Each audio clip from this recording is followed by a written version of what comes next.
Hello guys, this is Number from Others, otherwise known as M from Mo. Today I'm going to be talking about my first impression with Dragon Age Valgard. There will be a spoiler section in this video, and I'll let you know once we get to it. Let's start by saying I played this game on the hardest difficulty, Nightmare, on my first playthrough. One thing people have to understand about this game's gameplay, it's not a bullet sponge game. People assume it's bullet sponge.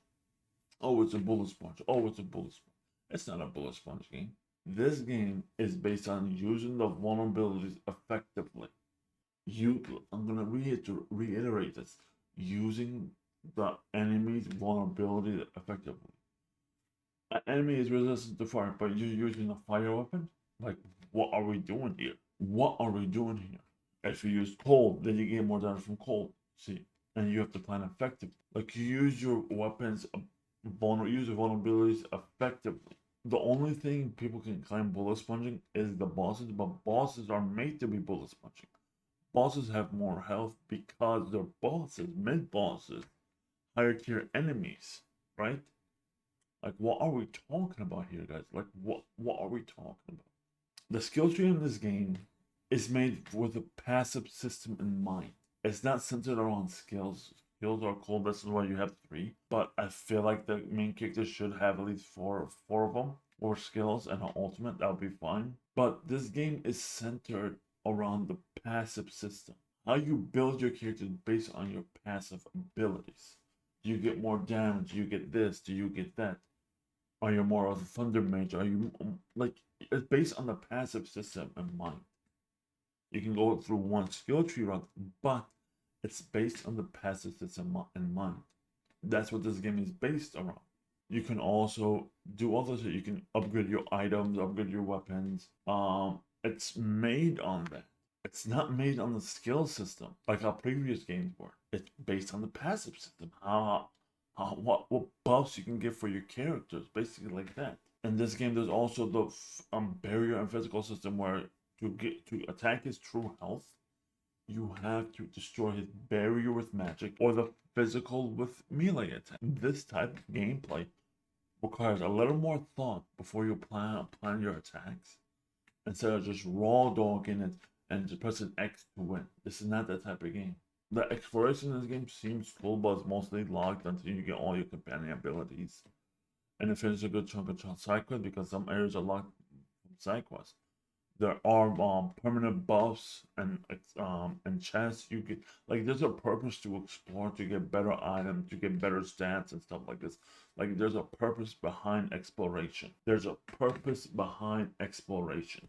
It's not just getting XP. It's getting more health, getting more mana, getting better weapons to do more damage and stuff like this. Getting better weapons, you get more the abilities on the weapons and armor, stuff like that. Like, there's a purpose for it. There's a purpose for it. The performance of this game on PC is pretty good. I just wished they used next iteration of AMD FSR 3.1 or 3.2 because it came out 4 or 5 months ago. Yeah, they had 3 to 4 months to implement it, and you don't have enough time to implement it. Hopefully in the next couple of months they implement AMD FSR 3.2, 3.1, 3.2 on PC. I'm gonna start the major spoiler section for my first 20 hours of playthrough. I didn't get that far in the game, I'll be honest. I like exploring, I like making sure I do all side quests at that point. Are you guys ready? Let's begin. Major spoilers in regards to the story. It wasn't until the major decision near the end of my 20 hours of playthrough that I thought this was a Dragon Age game. Remember that. It wasn't until I got to the first major decision I thought it was a Dragon Age game. And it had major effect toward my decision. And it had major effect. Dragon Age games are based on like gray choice. There's no right, wrong. It's a gray. A decision I made had an effect of killing the Shadow Dragon. They basically butchered them a lot. The companion quests seem cool, as with the faction side quests. There's quests, the faction quests, like, they feel natural, they feel good. This is a thing that pissed me off, and I knew it was gonna piss me off. I knew it was gonna piss me off because it was not. You ready? The other thing that pissed me off is that Morrigan and Dorian, that appeared, feel occurring to me like another NPC in the back that I don't care about. Like, I saw Morrigan a couple of times. I don't care. I don't care about her. Why? Why should I care? Like, why should I? That's not my Morgan. That's not the Morgan I play through. It's just another NPC. Hey, look!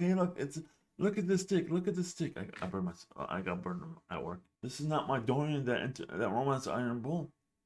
This is not my Morgan that was with the hero Fereld and an Inquisition. Where is this Morgan? This shit is so fucking stupid. Like, hopefully that changes when I progress further in the game. But I'm not holding my breath. This is so asinine. This is so stupid. This is why those choices are very viable. Like, if you're gonna introduce characters, have some of the choices come back with them. I can't even talk to you. You can't even talk to you. You can't even interact with Morgan. In my first playthrough, I don't know if that might change as I progress further, but I'm not holding my breath. This is so stupid. If I'm grading my first impression as of right now, it's a 7.5 to a 7.8 as of right now. I'll be honest, the intro segment wasn't as good as Inquisition. Inquisition took the cake, and it's still the best intro segment. Inquisition destroyed Origin in the intro. How Inquisition started was so damn epic. The one in Velgar is not epic. I'm sorry, it's not.